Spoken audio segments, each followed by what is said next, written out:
to Cutting Through the Meta. I am JBuzzsaw79.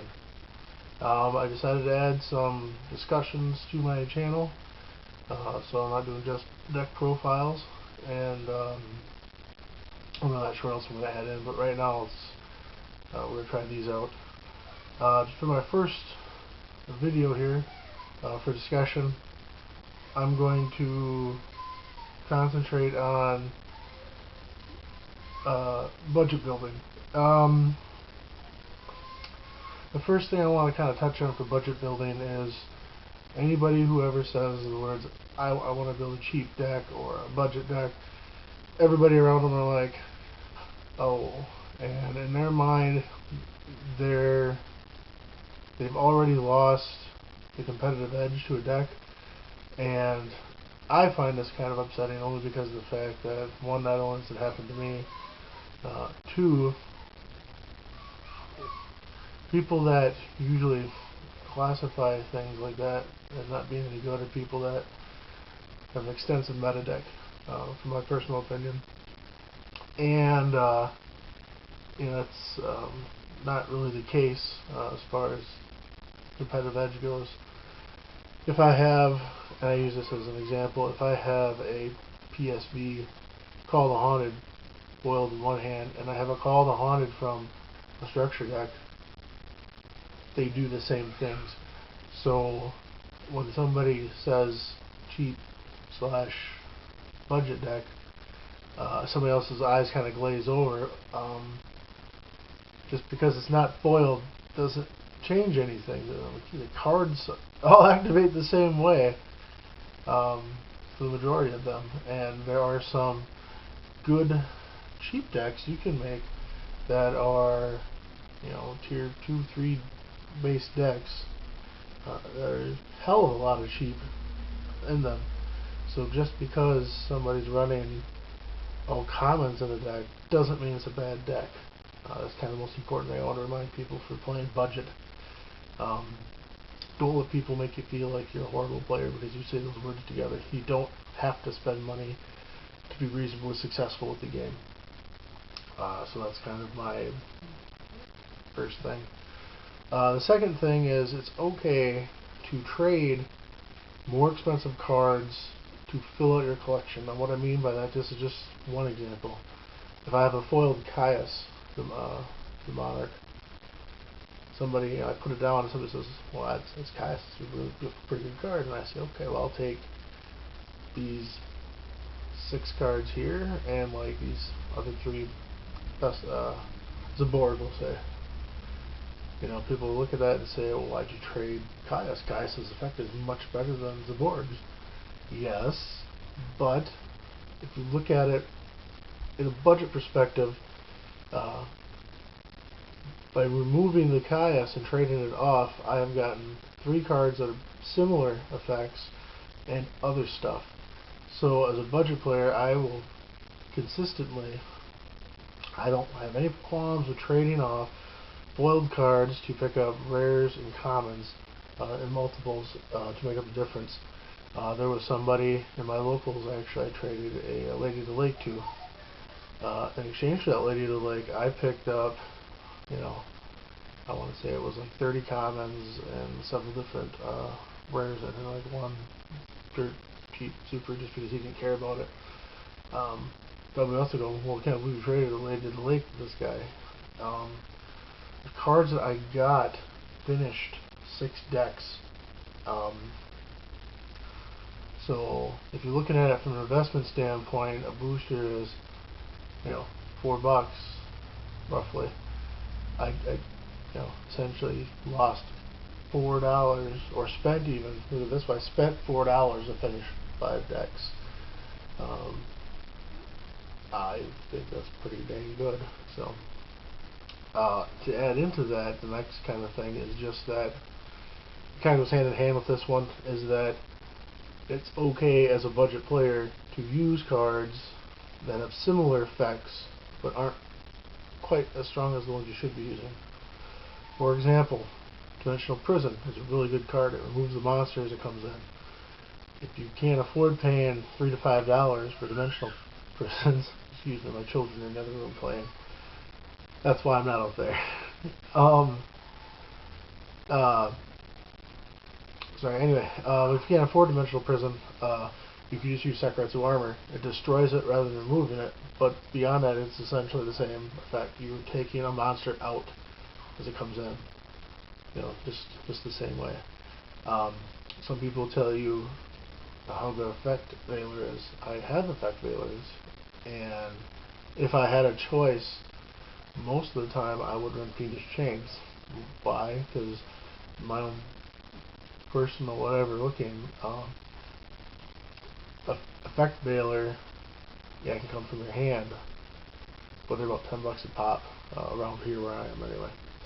And Fiendish Chains are about 3 to 5 sometimes.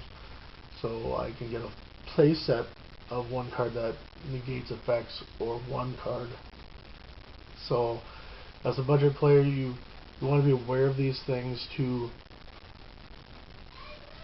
want and have the ability to trade off cards that are really good to get more, let's say, average cards.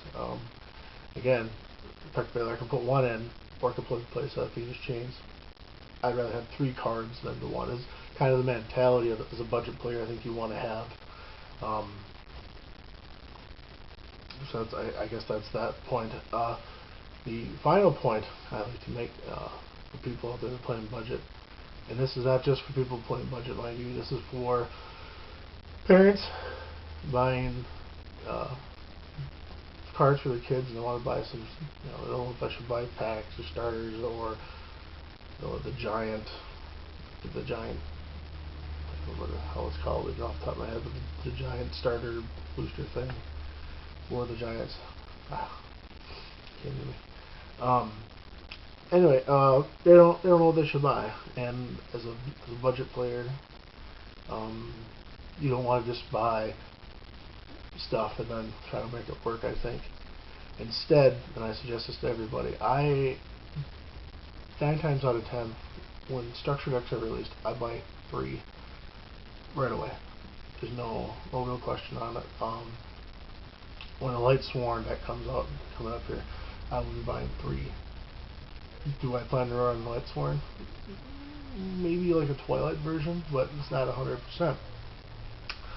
There's some really good cards in there, I'm sure, that will bolster my other decks already. And I think that paying $10 for cards is dirt cheap. It gives you a deck. The other thing, and this is what I really keep looking over, is when you buy a starter deck, structure deck, whatever you want to call it, you get these pamphlets. This one here is for the Gates of the Underworld, which is the Dark World deck. Beyond that, I have the Blue Eyes deck, Dragons Collide, and the Cyber Dragon Revolution here. And this is just my point for, this is why I run budget, and I do mildly well. As we'll use an example, because we have one guy that's at our locals, it's kind of a but he runs Bujins, and he has about $100, you know, like this Bujin Yamato is they're about $30 a piece. He runs 3. It's about $90. So we're just rounding up to 100 just for simplicity's sake here. And my point is this. Okay, suppose I'm just going to grab one of these right now. This is the Dragon Collides. Recently in the UK, there was a guy that ran a version of, he says it's not, but basically it's sort of a Dragon Twilight mod build thing.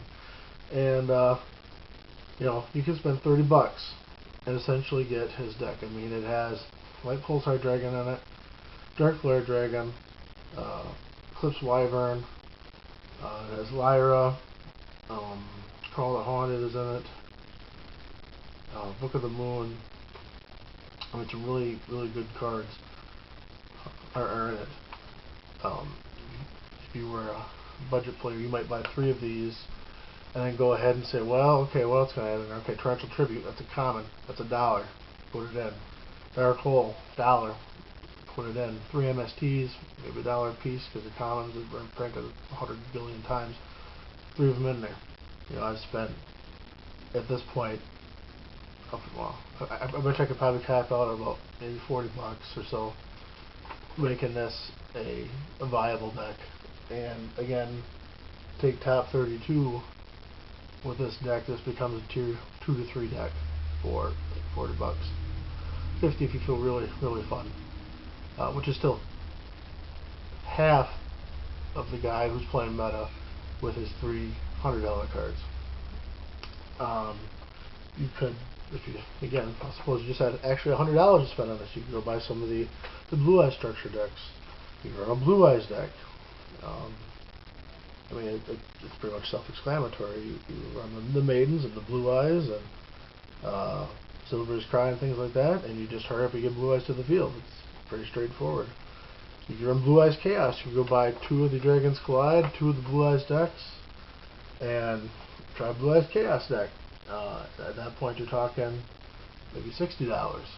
If you keep them separate, you'd be talking like $80. You'd have two decks, one more of a tier 2 for me, and one more of a tier 3.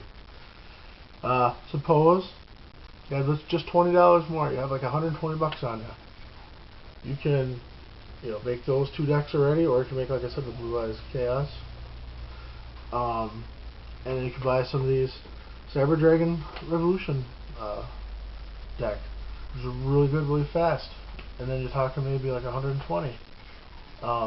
If you want to keep something that runs the Chaos build, you could run the baby Chaos Dragons with the Dragons Collide structure, and you could run the Collapse Serpent and Wyvern Buster, I think they're called, are the 2 baby Chaos Dragons. So you can do something like that. My point is, again, this is why I call it cutting the meta. You don't have to run staple build meta stuff. You can run 2 to 3 decks sometimes for the 3 cards that are going to go with the meta deck. If you look at the long term, that meta deck of Boojins, roughly a good Boojin deck, you're talking what? Easily 300 plus. So I look at that and say, wow, that is like 6 to 10 like budget decks I could build. So yeah, that's what I got to start with. That's my opinion on budget decks. I think people who are watching this, I hope that you take into consideration some of the things I've said. And don't be afraid ever to play as a budget player. I have 2 kids and many other hobbies, so it's really okay to try something. And when you drop something off the wall a little bit that's kind of roguish, you do have the advantage in the sense that people are going to go, okay, what the hell is he running? And did I have anything in my side deck that'll work against it? I mean, so that's 2 big edges coming in that you have against an opponent at locals or regional. So something I want to think about. I will be doing more other discussions about other topics as we go along. Don't feel free to watch my other videos.